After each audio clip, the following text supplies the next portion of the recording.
My name is Elaine. I'm a 56-year-old doctor at our local hospital, a profession that has been both my calling and my refuge, especially since becoming a widow 2 decades ago.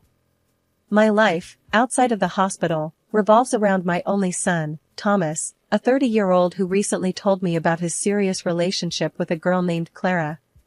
He described her in such glowing terms that I was both curious and eager to meet her. So, I invited them over for dinner. The day of their visit, I was a bundle of nerves. I wanted everything to be perfect. I prepared my signature dishes, a golden baked chicken, sweet milk pudding, and a hearty salad with chicken eggs, amongst others. I hoped these familiar comforts would make Clara feel welcome. When they arrived, Clara was noticeably thin and somewhat pale, but I brushed off my initial concern, attributing it to nerves, or perhaps a dietary choice I wasn't yet aware of. I greeted them warmly. "Welcome, Clara. It's so lovely to finally meet you," I said with a smile. "Thank you, Mrs. Elaine," Clara replied politely, though her voice was barely above a whisper. We settled in the living room for a bit before moving to the dining room. I could sense Thomas's excitement as he introduced Clara to my home. However, the atmosphere shifted drastically once we sat down for dinner. Clara's eyes widened in shock when she saw the baked chicken on the table. Her face contorted into a look of disgust as she exclaimed, "I can't believe you're serving this. I'm a hard vegetarian. I don't eat such things."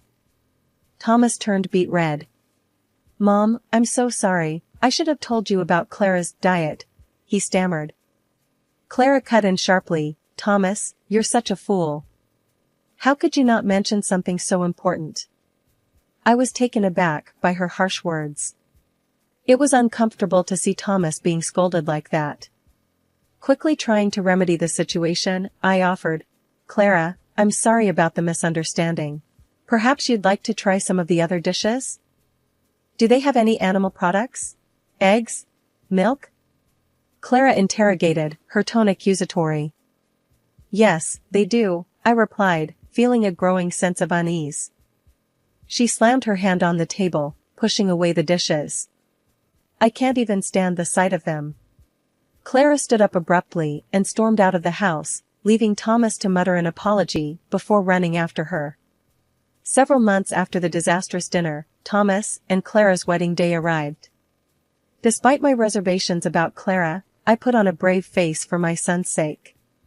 The wedding, as I'd been forewarned, was entirely vegetarian.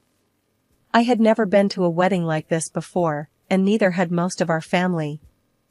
As I walked into the venue, I couldn't help but feel out of place. The decorations were beautiful, but the atmosphere was unfamiliar. Clara's friends, also vegetarians, mingled amongst themselves, discussing the virtues of their dietary choices. My sister, Martha, leaned over to me and whispered, "Elaine, have you seen the menu? I can't pronounce half of these dishes." I smiled wryly. "Just go with it, Martha. It's Thomas's day." The ceremony was lovely, but the reception was where things got interesting. The array of vegetarian dishes was certainly exotic. My relatives poked at their food with a mix of curiosity and apprehension. During the meal, my brother-in-law, George, a man never known for his tact, called a waiter over. "Excuse me, son, is there any chance we could get a steak or something? Just a small one?" The waiter, trying to remain polite, responded, "I'm sorry, sir. The menu is strictly vegetarian as per the couple's request." George grunted, "Well, I guess it's salad for dinner then." Despite the unfamiliar food, I tried to focus on the positive. Thomas looked genuinely happy, albeit a bit thinner than I remembered. As the evening progressed, I observed Clara. She was the center of attention among her friends, laughing and seeming in her element. Yet, there was an edge to her laughter, a sharpness that made me uneasy. A few days after the wedding, Thomas came to visit me alone. His appearance startled me. He had lost more weight and looked tired. "Thomas, are you all right? You've lost so much weight," I said, concern evident in my voice. He sighed, looking down at his hands. "Mom, Clara's been Well, she's put me on a strict vegetarian diet too. Says it's non-negotiable. I was taken aback. But, Thomas, your job is physically demanding. You need a balanced diet. He shrugged helplessly. I know, Mom, but I want to make her happy. It's been hard adjusting. I watched him leave later, feeling a mix of sadness and frustration. Clara's influence over him was more profound than I had feared. My son, once so vibrant and full of life, now seemed a shadow of his former self. After several sleepless nights, filled with worry about Thomas, I decided it was time to take action. I couldn't stand by and watch my son's health deteriorate. With a heavy heart, I picked up the phone to call Clara, Thomas's wife. I hoped that as a doctor, I could express my concerns in a way that would resonate with her. Hello, Clara. It's Elaine, Thomas's mother. I hope I'm not calling at a bad time. I began, my voice as warm and friendly as I could muster. What do you want, Elaine? Clara's voice was cold, distant. I'm calling about Thomas, I said cautiously. I've noticed he's lost quite a bit of weight and seems very tired lately. I'm worried it could be related to his new diet. Clara let out a sigh, audibly annoyed. Look, Elaine, Thomas is perfectly fine. He's just adapting to a healthier way of eating. You're overreacting. I understand your perspective, Clara, but as a doctor, I see signs of nutritional deficiencies in Thomas. He works a physically demanding job, and a strict vegetarian diet without proper planning can lead to health issues, I explained, trying to keep the conversation civil and factual.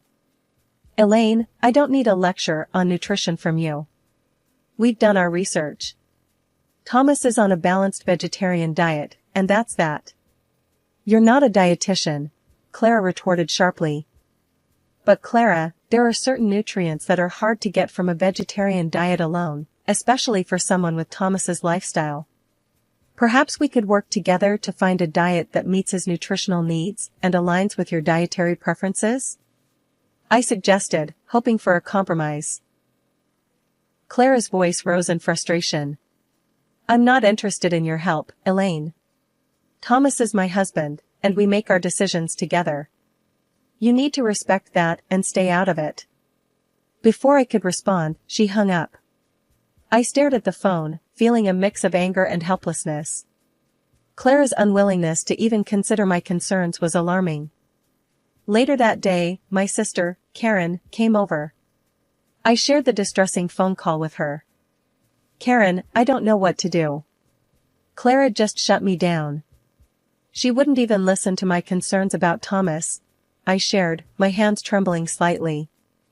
Karen, always a source of practical advice, looked thoughtful. Elaine, it's a tough situation. But maybe Thomas needs to come to this realization on his own. Clara obviously has a strong influence on him. I nodded, knowing she was right, yet feeling uneasy. I just can't sit back and watch Thomas suffer. He's always been a bit too accommodating, and now it's affecting his health. Karen reached across the table, squeezing my hand. I know, Elaine. But sometimes stepping back is the only way they learn.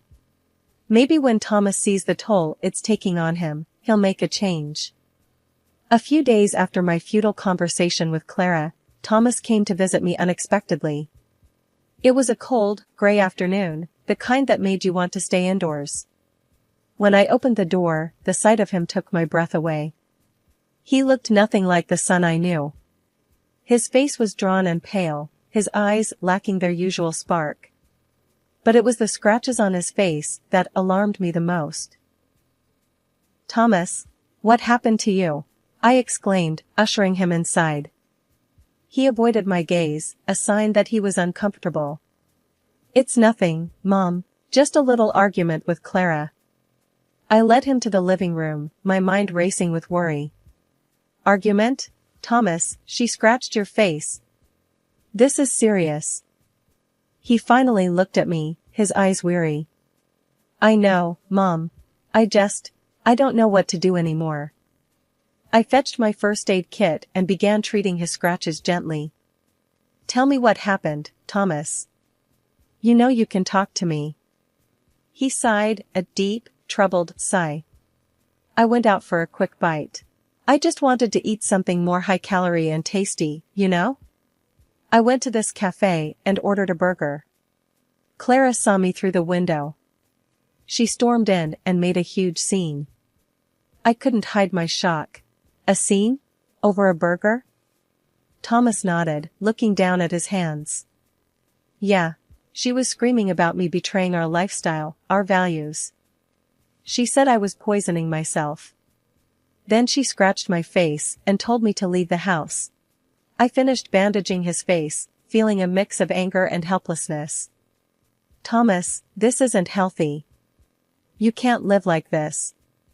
Being forced to change your diet and then being attacked for eating a burger? It's not right. He leaned back on the sofa, closing his eyes. I know, Mom. But I love her. I thought I could make this work. I sat beside him, my heart aching for my son. Love shouldn't be this hard, Thomas. It shouldn't hurt like this. We sat in silence for a while, the only sound the ticking of the clock on the wall. Finally, Thomas spoke up. I think I'll stay here tonight, if that's okay. I just need some time to think. Of course, you can stay as long as you need, I replied, trying to offer him a comforting smile. That evening, as I cooked dinner, I kept glancing at Thomas, who was sitting at the kitchen table, lost in thought. I prepared a simple, hearty meal, roast chicken, mashed potatoes, and steamed vegetables. The kind of food I knew he loved. As we ate, I tried to lighten the mood. Remember when you were a kid, and you wouldn't eat anything but chicken nuggets for a week? Thomas managed a small smile. Yeah, I was a picky eater. But I always loved your cooking, Mom. I reached across the table, squeezing his hand. You're always welcome here, Thomas. You're my son, and I just want you to be happy and healthy. He squeezed back, a glimmer of the old Thomas in his eyes. Thanks, Mom. I really needed this. The next couple of weeks passed in a blur of worry and sleepless nights. Then, one ordinary Thursday, my world was rocked by a phone call that every parent dreads. It was the hospital. Mrs. Parker, your son Thomas was brought in this morning. He's been in an accident, the voice on the other end said, calm yet impersonal. My heart skipped a beat. Is he all right? What happened? I asked, trying to keep my voice steady. He's stable now, but he lost consciousness at the wheel. He's lucky, the injuries aren't serious. You can come and see him, the caller replied. I hurried to the hospital, my mind racing with 1,000 fears. When I arrived, I saw Thomas lying in a hospital bed, looking even more pale and thin than before. Thomas, oh my God, are you all right? I gasped, rushing to his side. He managed a weak smile. I'm okay, Mom. Just a bit shaken up. A doctor I knew, Dr. Simmons, came into the room. Elaine, we've given him a thorough checkup. Physically, he's fine, just a few bruises. But his blood tests show signs of malnourishment. It seems he fainted due to low blood sugar. I turned to Thomas, my worry turning into anger. Malnourishment? Thomas, is this because of your diet? Thomas avoided my gaze, nodding slightly. I guess I haven't been eating properly. Clara's been so strict about the diet. I turned to Dr. Simmons. Can we make sure he gets a proper meal here? Something substantial? Of course, Elaine. We'll take care of him, Dr. Simmons assured me. I sat by Thomas's bed, holding his hand. Thomas, this has to stop. You could have been killed. All because of this diet. Thomas sighed, a look of resignation on his face.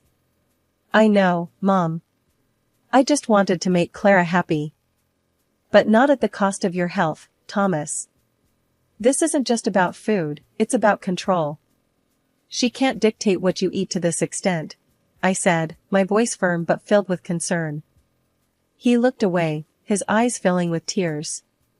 I love her, Mom. I thought love was about compromises.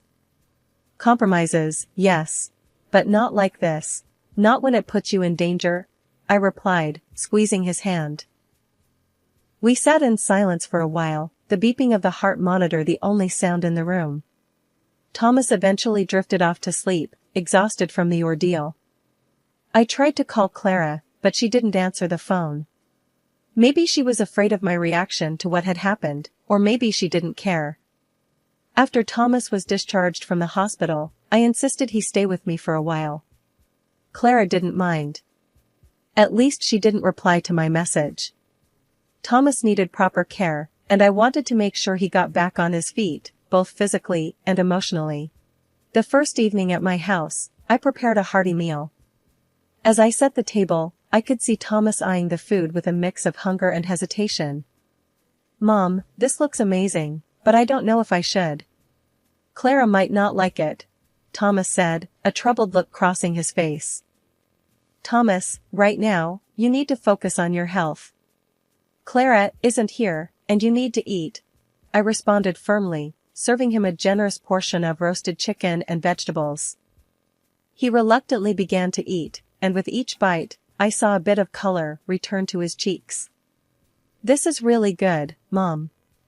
I didn't realize how much I missed her cooking. I sat across from him, watching him eat. "Thomas, you've always been healthy. It's painful to see you like this. Your relationship with Clara, it's not just about food. It's about control and your well-being." Thomas set his fork down, his expression pained. "I know, Mom. I just don't know what to do. I love her, but everything is so complicated now. Love shouldn't make you compromise your health or who you are. You've always been considerate and caring, but you can't set yourself on fire to keep someone else warm," I said, hoping my words would resonate with him. Over the next few days, I took care of Thomas, ensuring he ate well and rested. We talked a lot, about everything and nothing. I avoided pressing him about Clara, hoping he would come to his own conclusions. One evening, as we were sitting in the living room, Thomas spoke up. "Mom, I've been thinking a lot. Maybe I've been trying too hard to please Clara, losing myself in the process." I nodded. "It's important to find a balance, Thomas. In a relationship, both people should feel valued and respected." He looked at me, a newfound determination in his eyes. "I'm going to talk to Clara. I need to be honest about how I feel, about the diet, and everything else." I reached over, squeezing his hand. "Whatever you decide, Thomas, I'm here for you. Just remember, your health and happiness are what's most important." As Thomas went to bed that night, I felt a mix of hope and apprehension. He was at a crossroads, and the next steps he took would shape his future. All I could do was support him and hope that he found the strength to make the right decisions for himself. The situation escalated quickly when Clara, Thomas's wife, burst into my house during lunch. Thomas was just starting to look a bit better after days of proper nutrition at my place. "Thomas, what are you doing?" Clara shrieked as she saw him eating the chicken broth I'd made. Thomas looked up, startled. "Clara, I'm just..." "You're betraying our lifestyle again. I can't believe this." Clara was livid, her eyes blazing with anger.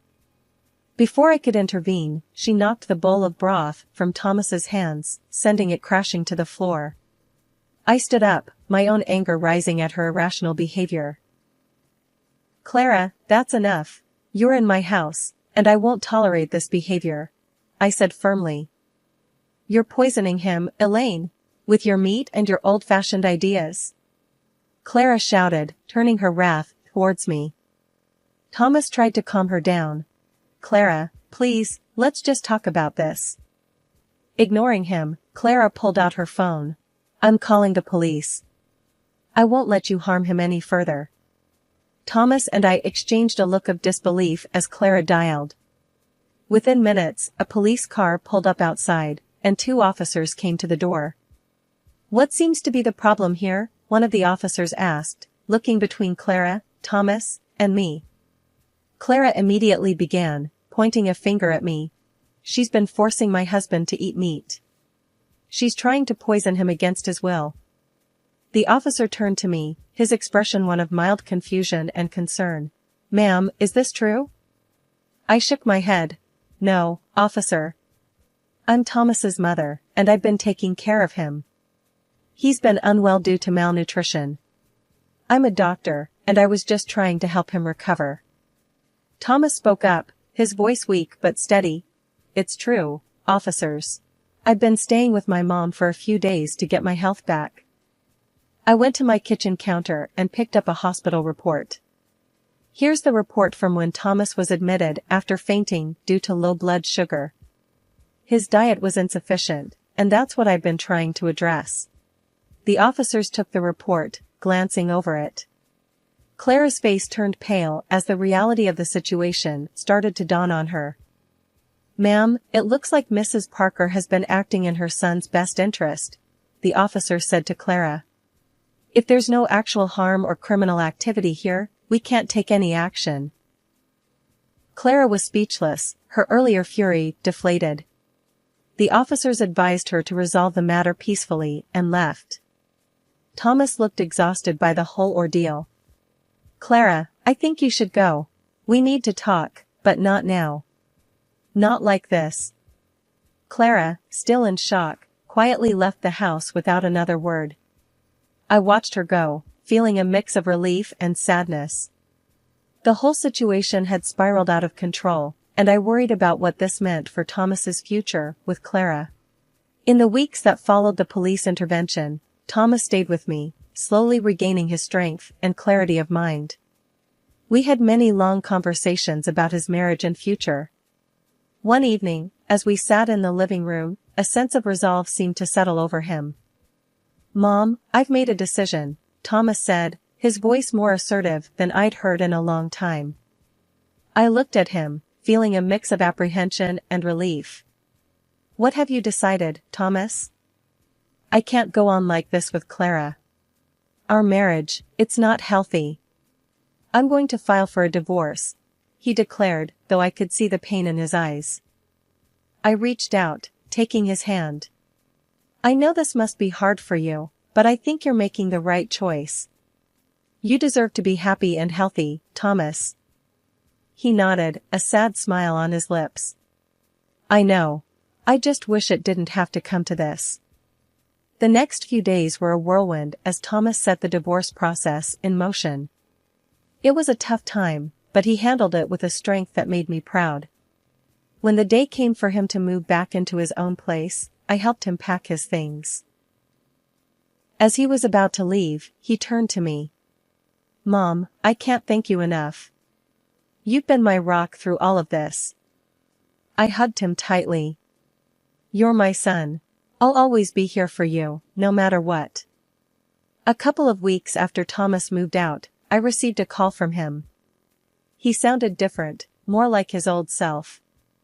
Mom, I wanted to tell you that the divorce has been finalized.